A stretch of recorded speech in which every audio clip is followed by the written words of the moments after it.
It's time to take back our control over our food supply. And this is one way I'm going to do it. Hey guys, it's Jara with Wicked Prepared. Welcome to our channel, everyone, and thanks for joining us today. If you've been here before, welcome back, and thank you for being a subscriber.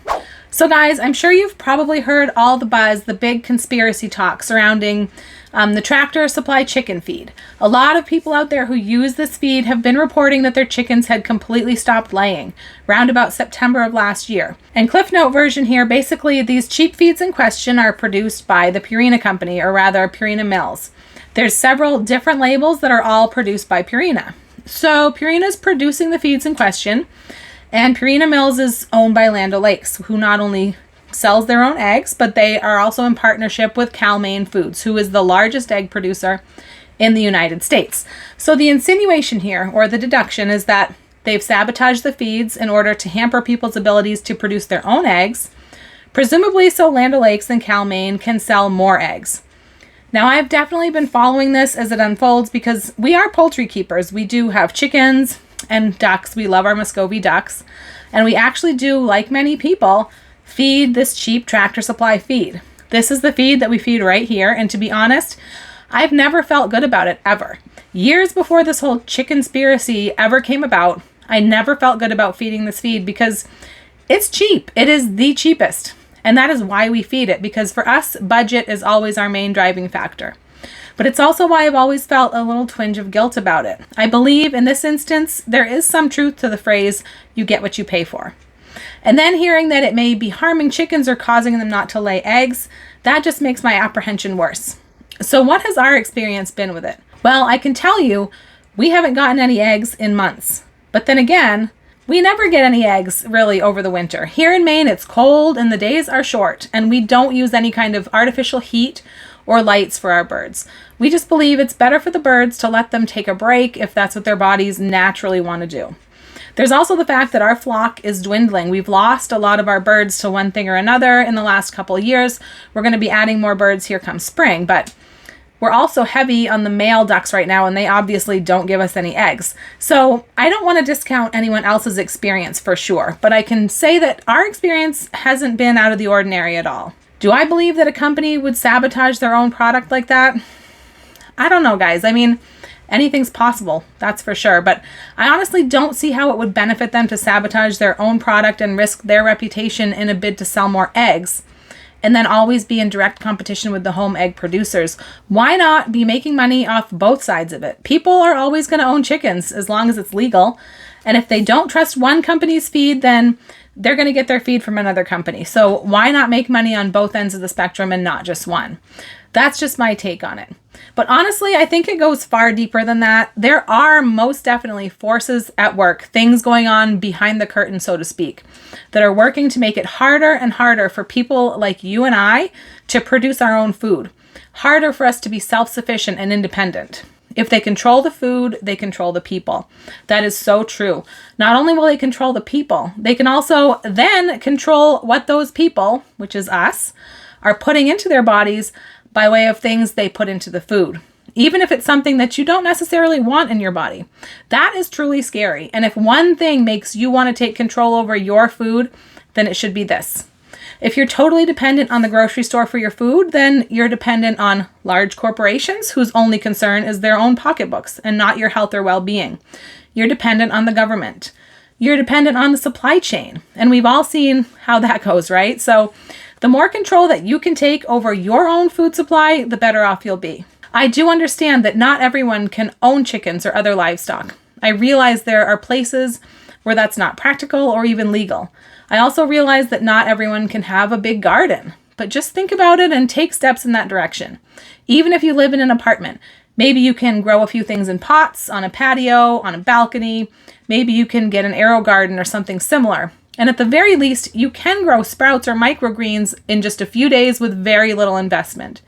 Any little thing you can do is progress, and it's a step in the right direction. One way that we've done it is by keeping our birds. I like knowing that we have a self-sustaining protein source at our disposal. But the feed issue is always on my mind. I feel guilty choosing the cheapest feed I can get and sacrificing quality. I mean, what goes into my birds goes into their eggs, and that in turn goes into me and my family. Now, I do have to note here that our birds are completely free range, so they do have access to bugs and things they can forage for during the warm months, but during the winter, like right now, there's really not much out there to find. We do give them fresh greens, kitchen scraps. We have an open compost pile that they have access to, so it's not like this feed is all that they get, but still. Another thing that worries me is we always like to plan for, what would we do if we couldn't get things from the grocery store for whatever reason? We like to be prepared for that. So in case of SHTF, I like knowing that my birds will feed me, but how would I feed my birds, especially through the winter? I've been looking for something more sustainable. So I started looking into making my own chicken feed. Instead of complaining about the commercial stuff, why not take things into our own hands? What I found is that it's really quite simple to mix up a custom feed for your poultry, and it's going to be far healthier than just about any commercial prepared feed that you could buy.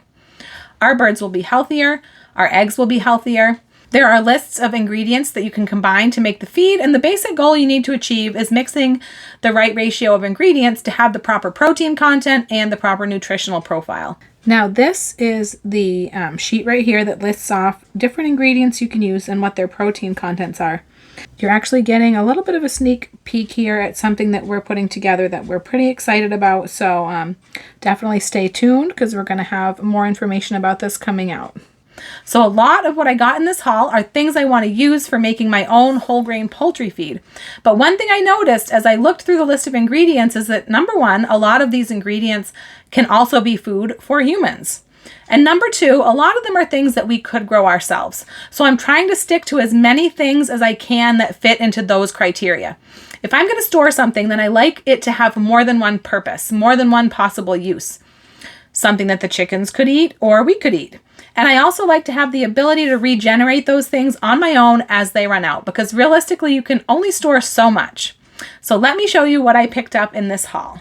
Now, a lot of what I have here this week came from Azure Standard. We love Azure Standard, and I know a lot of you do too. They're basically a massive online co-op, and they are an amazing company. They've done so much to really cut out all the middlemen and create the most direct route from the farmers to the consumer. If you're not familiar with them at all, I have a video that I did about Azure and how it works shopping with them. So if you are interested in seeing that, I will have it linked down in the video description. Their prices are amazing. I find they've quickly become one of my go-to places to look for everything and price compare things, and quite often they come out on top. We'll have a link in the description and in the pinned comment, and I really encourage you to go check them out and register for a customer account. It's totally free, and they have an amazing referral program where you can get $25 in free credit just for referring someone to shop with them. So you can totally earn some serious free food here just for sharing this amazing company with your friends and family. And it's not just food. They really have everything, guys. Cleaning supplies, canning supplies, gardening supplies. I mean, just everything. If you think they don't have drops in your area, go ahead, open up an account and check again, because that happened to me. They weren't coming to my area, and then bam, the next time I looked, there was a drop 10 minutes up the road. So don't give up. Keep on checking. It is so worth it. I'm going to start right up here with the smaller bags of stuff. That's one thing that I love about Azure. Sometimes people think they just sell, big bulk bags, but they really have all sizes. You can get things in really large bags, but you can usually get the same thing in a much smaller, more manageable size. And likewise with things that are in jars or cans, you can get single jars, single cans, or you can get a case of them. So you really have options. So it's not just for huge families or people who have a lot of room to store things. All these 3 bags up front I got are different nuts and seeds, and they're all raw. The raw Brazil nuts, this is not going to be for animal feed at all. This is for us and mostly for me because this is one of my favorites. Nuts are not going to store forever because of the fats in them that can go rancid, but usually you can get a couple of years out of them. Storing them airtight is the best way to do it. If you have room in your freezer and it's not a grid down situation, then you can store these in your freezer for a lot longer storage. The raw pumpkin seeds and the raw sunflower seeds, these two are, these could be used in animal feed, and I may use a little bit of them, but these really are mostly for our snacking as well. But raw sunflower seeds and raw pumpkin seeds are really great natural dewormers, so they really can be used for your poultry, for your dogs, your cats, and even for humans. But these are great. They're packed with protein. They're packed with all sorts of good nutrients. And these pumpkin seeds actually have another purpose too. I love these. Some of our family members love to eat these, but our newest family member is my daughter's little hairless guinea pig, and the hairless guinea pigs can have issues with their skin, and one thing that I read is giving them 2 raw pumpkin seeds every day can really keep their skin in top shape. So we've been doing that, and it's been working well so far. In addition to making chicken feed, I am going to be planning to make some homemade dog food here pretty soon.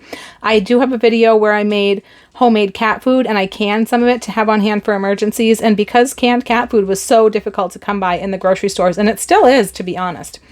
And dog food hasn't been quite as bad, but it's been difficult to come by. And it's kind of a challenge to prep for our pets, because we do need to prep for our pets. But dry dog food and cat food, they don't really stay good for very long.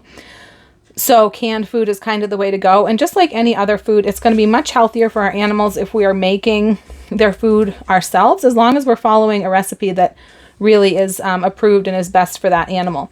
So I may use some of these raw sunflower seeds in my dog food. I'm not sure yet. And then back here I have a bag of chia seeds. This is a 5-pound bag. This was the best price that I could find for chia seeds. Chia seeds are another amazing superfood that are so full of nutrition. It's amazing everything that's in the chia seeds. We always put chia seeds in our smoothies, and then I recently rediscovered chia pudding, where you can put the chia seeds with some kind of a liquid, some kind of a sweetener, some fruit, some flavorings, and make a really, really, really nutritious breakfast or snack. I did do a video where I made little chia puddings in a jar. Everything was dry. They're shelf stable. All you have to do is add the water and have one whenever you want. So if you want to check that video out, I'll have it down in the description. But chia seeds are such an amazing superfood, and this was the best price that I could find. And then the next things I got here are a couple of sort of nutritional supplements. This one is kelp, and this is organic kelp. When you're getting something like kelp, kelp is actually really packed with things like protein and things like antioxidants, all sorts of vitamins and minerals. Kelp is a good source of iodine. That's the one place where you have to be careful with it, because it can be very high in iodine. And while iodine is an essential nutrient, it's a micronutrient. You really don't need very much. You can actually get too much of it. Too much of a good thing. I did see on the back of this, the serving size is 1 pinch, which is a very small amount. It says there's almost 8,000 servings in this container, which is a 14-ounce bag. So I was originally looking for the kelp for my pet food recipes, because kelp is an ingredient that can be added to chicken feed, and it can also be added to dog food. And I did find on Azure, this is a bigger bag, and it was much cheaper because this is an animal grade and not a human grade kelp granules. This is animal feed. And so I did grab this one, but I got this small bag just for us to have for a nutritional supplement. I know when I was a child, my mom used to buy kelp for us at the health food store, and I haven't had it in a very long time, but after reading about all the nutritional benefits, I decided it's something I want to keep on hand. And this should last a very long time. Like I said, 1 pinch. This has about 8,000 servings in it. And this animal grade kelp, it does have instructions on the back for how much you should feed each type of animal per day. So that's very helpful. Now, all of these purchases from Azure Standard, they mostly come in these paper bags. And so definitely I'm going to repackage all of these things. How I'm going to repackage them is going to depend on when they're going to be used, how long I'm planning to store them, and how they're going to be used. So some of these things might go into glass mason jars. If it's something that I'm using quite frequently in the kitchen, I like to put a Parmesan cheese shaker lid on top of the jar. They fit right onto regular mouth mason jars, and it's really handy to have that type of a lid. If they're going to be for longer storage, or I'm really concerned about them being super airtight, I will use a regular mason jar lid, which incidentally Azure Standard carries some of the best mason jar lids that there are. They're much better than the ball lids, and they have the best prices on them. So I will put a link to those as well. But all of this will be repackaged, and if it's going to be stored for a longer term and it's a larger ingredient, it's going to probably be stored in Mylar bags. Now this is nutritional yeast. This is something that is super nutritious. Now growing up, I usually heard nutritional yeast and brewer's yeast used pretty interchangeably, but they're not actually the same thing. They're slightly different. Nutritionally, they're very, very similar. They both are a great source of protein, a great source of lots of vitamins and minerals. You can see that brewer's yeast and nutritional yeast are right up here near the top of the protein content on the chicken feed chart. They are both packed full of vitamins and minerals, especially B vitamins. The one big difference that I've noted is that brewer's yeast has more chromium, which is a trace mineral. And I do think I'm going to get some brewer's yeast, and I'll probably get some animal grade and some human grade. Brewer's yeast doesn't have nearly as good of a flavor as the nutritional yeast. Nutritional yeast has a really pretty decent flavor. I really love it sprinkled on popcorn. I've always loved that. My kids love it like that. It has a kind of a cheesy flavor. I know that a lot of vegans use this as like a cheese substitute if they're making maybe a macaroni and cheese sauce or something like that. And it's just so nutritious, and it is good in pet foods. So I did buy this intending to use it in chicken feed and dog food, as well as eating it ourselves. But I will probably also be buying some brewer's yeast, both human grade and pet grade, to have on hand and use also. Now this is a bag of yellow split peas. Now you will see shortly that I did buy a big bag of green split peas. This is the yellow one, and I got this because when I was looking at the split peas on the Azure website, I noticed, I actually was wondering if it was a mistake, because these are the yellow split peas and a serving size being a 1/4 cup, and it says that they have 15 grams of protein per 1/4 cup serving. And you'll see in just a few minutes that that's about twice as much protein as the green split peas. So if that's really is accurate, then that's pretty impressive. I bought a smaller bag of these because we don't like these as well for eating ourselves. And they were slightly more expensive than the green split peas, but if they really are double the protein or almost double the protein, then paying a little bit of extra cost could be worth it to raise the protein content of chicken feed. So the next thing I have here is this bag of organic flax seeds. I was really impressed. This is a huge 25-pound bag, and I usually think of flaxseed as being a pretty expensive item. This bag was very, very reasonable for this. Now this is another example of a food that is good for both humans and for the chickens and the animals. Flax seeds are incredibly nutritious for humans. For human use, you definitely want to grind them up, because if you just eat them whole, they really pass right through your body fairly well undigested. You're not going to get all the nutrients out of it because your body's not going to break them down. And for the animal feed, you could grind them. We're probably going to be soaking and fermenting and sprouting a lot of the feed grains, and that's going to help the animals be able to get the nutrition out of it. But if you take a look at the protein content chart, flaxseed is way up there, 37%. So even though this is a little bit more of an expensive ingredient, and it's really very reasonable for this 25-pound bag, you can add much less of it and really boost the protein content of your feed. And like I said, this is also something that's extremely nutritious for humans, and it's something that we could grow ourselves, I believe. Flax grows from a flower. And if you look back here, this has instructions on it, and it has the nutritional information. And down here it mentions something very interesting, especially in this time when eggs are so expensive and sometimes hard to come by, that flaxseed is an egg replacer. I actually have heard this before, but I've never tried it. If you've tried this before, let me know how it worked and how you liked it. And it gives instructions here on the back of the bag how to use flax as an egg replacer. And here are the green split peas. Now just to remind you, look at this. It says that a serving size is a 1/4 cup, and it has 8 grams of protein. Comparing that to the yellow split peas, 1/4 cup serving, it says it has 15 grams of protein. I'm still questioning the accuracy of that, but if that's true, that's going to make these yellow split peas very worthwhile, especially for chicken feed. Because like I said, we don't care for the yellow split peas eating ourselves as we do the green split peas. But the green split peas, this is a 25-pound bag also, and this was extremely affordably priced. It was less than, I believe it was less than $1 a pound buying them this way. And like I said, this is a food that we like also. We make split pea soup out of it with ham and carrots and all of that.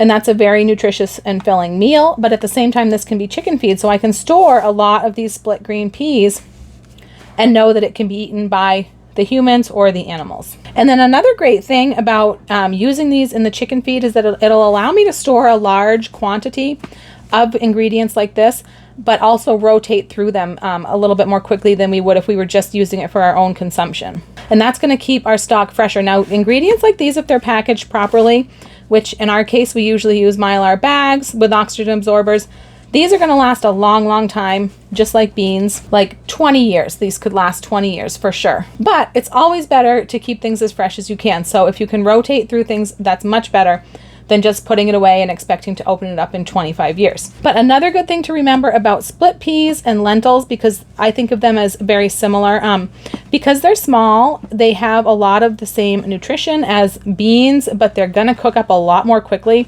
which for emergencies, that can be very, very important because fuel is always gonna be at a premium. So I know I say that all the time, but split peas and lentils are really a great, great item to have on hand in your prepper pantry for emergencies. So another few ingredients for our chicken food. This is hard red wheat. This is one that is definitely human grade. Humans use this. It's pretty inexpensive per pound, and it does have 15% protein. And it has a lot of other great nutrients for the birds. And once again, kind of like the split peas, if I use this in my chicken feed, I'm going to be using it a lot more quickly than I would just use it storing it for our own personal use. It's one of the basics that you definitely want to have stored in your prepper pantry is whole wheat berries, because they're going to store a lot longer. Whole wheat berries are going to store for 20-25 years when they're sealed properly. Like everything else, I definitely won't be storing it in this paper bag, but it stores a lot longer than wheat flour, for example. And so you can store some wheat flour, but it's going to go bad a lot faster than whole wheat berries. So getting yourself a wheat grinder and storing whole wheat berries is going to be good. And if you can actually learn to use it by, using it every day and not just waiting for emergencies, that's going to really benefit you, because number one, you're going to know what to do with it if you're in an emergency. But number two, it's so much more nutritious to grind your own flour, honestly, because wheat is one of those items that has a lot of really good nutrition, but as soon as it's ground, it loses basically all of its nutrition within the first few days of being ground. So by the time you're buying it at the store, that's all gone. But another great thing about wheat is that you can also eat it without grinding it. If you're resisting stocking up on wheat right now because you don't have a grinder and you're saving up for a grinder, don't worry about it, because this can actually be cooked like a grain. It can be boiled in water until it's soft. It can be eaten like a pilaf or like a breakfast cereal, something along the lines of like rice or barley. So it actually has other uses besides being ground. So you can totally stock up on wheat, even if you don't have a grinder yet. Although you definitely want to work on getting a grinder and a manual grinder so that you can use it if there's no power. But we do like to store quite a bit of wheat. The hard red wheat is the higher in protein. If you see hard red wheat is 15% protein. The soft white wheat is 10%. So it's considerably higher in protein. And this is the kind of wheat you would want for flour, for like loaves of bread. Soft white wheat is more for cakes and things like that. If you had to choose one wheat for your chickens, then hard red wheat is the one to choose. And probably if you had to choose one for your prepper pantry, I would also go with the hard red wheat. Now the field peas, these whole field peas, this is something that is animal grade. This is animal feed. This is not something that we would eat. I did go with this because I heard a lot of people saying great things about it and that their chickens really liked it. It does have a pretty good protein content, 20%, so we're going to see how the birds like this. Now field peas, I think it's the same thing as cow peas, just from a little bit of research I've done, I'm not sure, but you definitely could grow this. This actually is a good cover crop and a good green manure if you were going to grow this in your garden. Now these last couple of big ingredients that are for the chicken feed, these I did not get from Azure. I got these at our local farm and feed store, Paris Farmers Union, because they had a better price. I checked Azure, I checked Tractor Supply, and our local feed store had the best price. These are whole oats, and this is definitely animal grade. This is not something that we would eat ourselves. It was just a really, really good price. For something that's going to be a filler in the chicken feed, it's 14% protein, so it's one of the lower protein items, but you can bulk up the protein with some of the more expensive items in smaller amounts. But if these were human grade whole oats, then that would be something that, obviously we could eat. But these are animal grade. I just got them for our chicken feed because it was really pretty inexpensive. And then the other thing over here is the black oil sunflower seed. This is a really big bag. I believe that's a 50-pound bag, and that was a really good price also at our local farm store. And that is one of the items that is really pretty high up there in protein content, 26% protein, so that's a really great addition to the chicken feed. And once again, that's also something that we could pretty easily grow ourselves in our garden. So the next couple things that we've got for our preps recently, these are some new cases that we just got, and we really like this. We got these to organize our garden seeds because it was just kind of out of control. We do save seeds from year to year, whether it's seeds that we save from our own plants that we grow or whether it's just leftover seeds. It's always important to have a good stash of seeds in case you're unable to get them. You don't want to be starting from scratch every year. So Mr. Wicked Prepared organized these. These were originally photo boxes, so they open up and they hold these cases. They would hold 4x6 photos, but they're also perfect for our seeds. And he's got these 2 boxes labeled. These are direct sow seeds, so these are the ones that he would sow directly in the garden. So he can just take this whole box down with him or each individual case if he wants. And then these are the seeds that he starts inside. So these, this is just handy for him to have them divided like this so that he knows. And we like that these are portable containers. If we had to leave and go somewhere in a hurry and we wanted to make sure we had some seeds, We could grab these boxes pretty easily. He does have everything organized inside the box as to what type of seeds they are.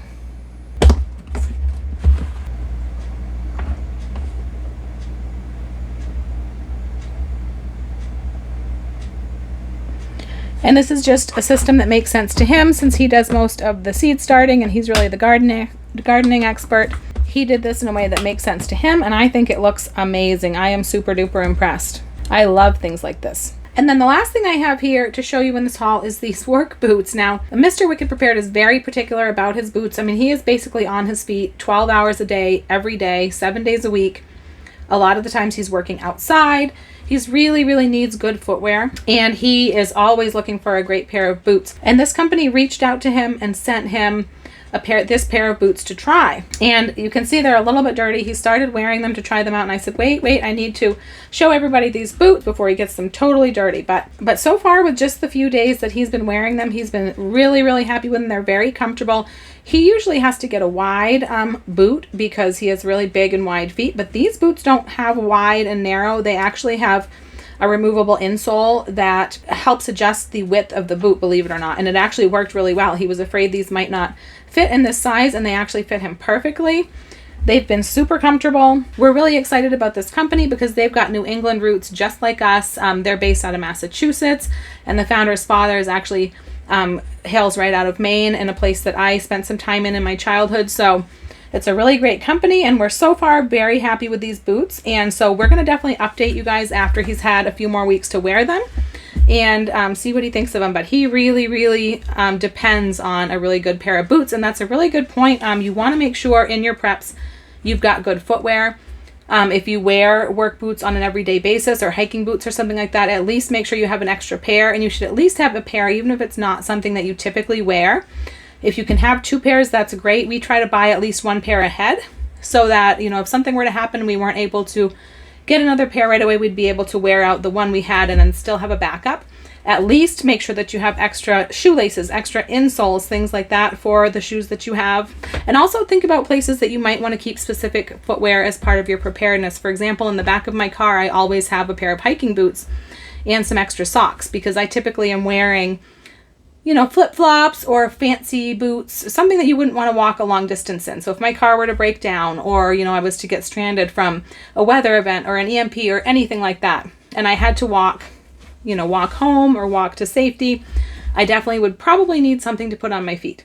So always have a good pair of shoes in your vehicle, for example. You always want to have a sturdy, easy to slip on pair of shoes by your bed if you can, because if you're awoken in the night from something like a fire, an earthquake, something where you have to leave your house in a hurry and you might be encountering debris and things like that, you're going to want to have some shoes that you can easily slip on without having to take the time to tie them or things like that. So definitely think about footwear for your preps. It's very important. We'll have a link to Brunt down in the description so that you can check them out. And we'll definitely be updating you on these boots when he's gotten a chance to try them out some more. So guys, that's it. That's my haul this week. And I am really excited to jump right into this chicken feed project and to get some seeds started. I am so ready for spring. Let me know down in the comments what you have going on, how you're taking control of your food supply. Do you have chickens, or what other kinds of animals do you raise? What are you growing in your garden this year? We want to hear what you're up to. If you're interested in making some chicken feed with me, make sure you're subscribed to the channel because we'll have that coming up soon and so much more. If you made it to the end of the video, be sure to check in with a thumbs up and leave me a sunflower emoji down in the comments. And don't forget to check out this video right here. I'll put the video all about Azure Standard up in the corner so that you can get some more information about that. I'm Jara with Wicked Prepared. Survive today, thrive tomorrow. We'll see you next time.